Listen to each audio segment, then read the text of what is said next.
chỉ được xua ngoài một ôn mà cái này bà mò tầng phliêng mong ôn mà mò tầng phliêng mà bà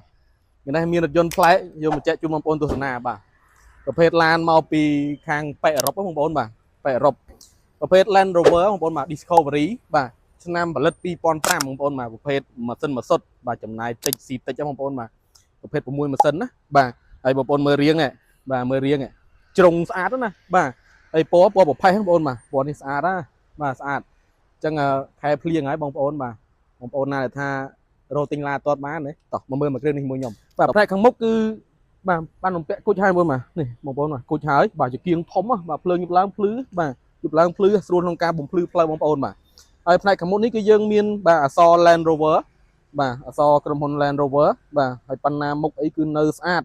លាក់លេខភ្នំពេញបងប្អូនបាទចង QR code ហើយបាទចង QR code ហើយបាទ7កាំងអីក៏មានដែរបាទនិយាយទៅឡានមួយគ្រឿងនេះបងប្អូនបាទឲ្យតឡានប្រភេទមកពីប៉ែកខាងអឺរ៉ុបបាទគឺខ្ញុំកាត់ចូលគឺខ្ញុំលំអិតបាទហើយសម្រិតសម្រាំងបាទតឡានស្អាតឡានសំណុំបាទខ្ញុំកាត់ចូលហ្នឹងបងប្អូនបាទហើយសម្រាប់ឡានមួយគ្រឿងនេះបងប្អូនបាទគឺមានបូមឡើងចុះបាទបូមឡើងចុះបាទហើយនៅដំណើរការទាំងអស់បាទម៉ាស៊ីនប្រអប់លេខអីគឺជិះស្រួលបាទឥឡូវបងប្អូនមកជាមួយខ្ញុំសិនចាំចុងវីដេអូខ្ញុំនឹងប្រាប់ពីតម្លៃបាទតោះបងមើលទៀតមកបាទឥឡូវយើងមើលពីសបកកង់គឺនៅថ្មីបាទសបកកង់នៅថ្មីនៅព្រុយសបកកង់ឡាននេះថ្មី4គ្រាប់បងប្អូនបាទថ្មីទាំង4គ្រាប់បាទយ៉ាន់នេះក៏នៅថ្មីដែរបើនិយាយពីទឹកថ្នាំបងប្អូនបាទទឹកថ្នាំគឺអាឡងបាទនៅស្រៀនច្រើនបាទបាញ់ជួសបាញ់លើគ្រឿងជ័រតិចតួចទេបាទហើយសម្រាប់កញ្ចក់បាទ UV គឺយើងបានបាទដាក់ហើយបាទឈ្នន់ស្រៀនមានហើយបាទសបកកង់ក្រោយបាទសបកកង់ក្រោយក៏នៅថ្មីនៅស្អាតដែរបាទនៅថ្មីនៅស្អាតដែរហើយឡាននេះបងប្អូនបាទធានាគឺអត់មានបុកប៉ះអីក្លាប់កាត់តអីទេបាទប្រភេទឡានអឺរ៉ុបគឺមិនងាយមានបុកប៉ះទេបាទនេះបងប្អូនបាទមើលផ្នែកខាងក្រោយម្ដងបាទបងប្អូនដែលចូលចិត្តប្រភេទឡានដែលជ្រុងបងប្អូនបាទជ្រុងបាទហើយមើលទៅបាទអំណាចបងប្អូនមើលមួយគ្រឿងនេះបាទផ្នែកខាងក្រោយបងប្អូនស្តុបក្រោយនេះក៏ធំដែរបាទធំស្អាតហ្មងបាទអត់មានបែកបាក់អីទេណាបងប្អូនបាទនៅថ្មីបាទនៅថ្មីបាទ UV ក្រោយអីនេះងឹតឈឹងហ្មងដាក់មកជុំហើយស្នាច់បាទផ្លាកលេខជាន់វែង QR code បាទនេះអសបាទបងបាទ Discovery បាទស្រីបាទនេះទោះបីតាដែកសដងនេះក៏នៅបងនេះបាទនៅសំណុំហ្មងបាទនៅសំណុំហ្មងបាទនេះស្តុបខាងនេះបាទនៅស្អាតបាទនៅស្អាតទឹកថ្នាំនេះឡងស្រាលហ្មងបាទនេះកន្លែងចាក់ម៉ាសុតគេបងបាទម៉ាស៊ីនម៉ាសុតបងបាទចំណាយតិច100គីឡូស៊ីថា7ទៅ8លីត្រទេបាទស៊ីតិចតែឡើយបងប្អូនមកចូលមើលផ្នែកក្នុងខ្ញុំថាឡាននេះថ្មីប៉ុណ្ណាបងប្អូនបាទថ្មីប៉ុណ្ណា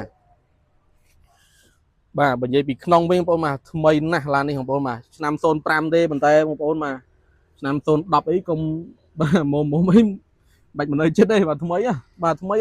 បងប្អូនមើលទៅមកស្បែកពុកស្បែកអីគឺនៅស្រៀនបងប្អូននៅស្រៀនទាំងអស់បាទនេះបាទអញ្ចឹងទ្វារអញ្ចឹងអីនេះក៏នៅស្អាតដែរបាទនៅស្អាតដែរបងប្អូននេះកន្លែងដាក់កែវទឹកកែវអីបាទហើយស្រឡះស្រួលបងប្អូនមកសម្រាប់គ្រួសារធំមកម៉ោមឡាននេះបងប្អូនមកសម្រាប់គ្រួសារធំគ្នា5 6នាក់អីមកម៉ោមឥឡូវមកបងទៅខាងក្រោយទីសិនមកទៅក្រោយទីសិនបងប្អូនមកទ្វារយើងបើកអាន2តង់ណាបាទបើកអាន2តង់បាទអាន2តង់នេះហើយផ្នែកខាងក្រោយស្រឡះល្អណាបងប្អូនបាទស្រឡះល្អបងប្អូនចង់បាទជិះខាងក្រោយនេះក៏បានដែរបាទចង់ដឹកអីវ៉ាន់ដឹកអីបាទបែបបាទដឹកគ្រួសារដើរលេងអីចឹងណាបងប្អូនបាទកន្លែងដាក់អីវ៉ាន់ទលាយបាទវែងបាទ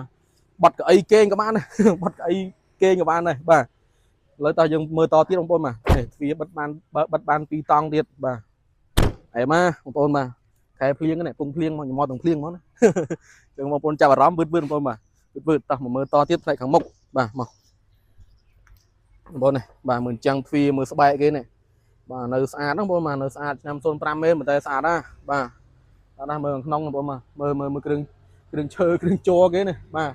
នៅស្អាតបាទដៃចកោតដៃអីបងប្អូនបាទលប៉ងលើស្បែកពូកស្បែកអីគឺនៅស្អាតបាទបងប្អូនយកទៅប្រើមិនខុសបំណងទេឡានមួយគ្រឿងនេះបាទដោយសារតាខ្ញុំសម្រិតសម្រាំងបងប្អូនបាទសម្រាប់ឡានមួយគ្រឿងជាពិសេសគឺប្រភេទឡានអឺរ៉ុបនេះបងប្អូនបាទគឺយើងសម្រិតសម្រាំងណា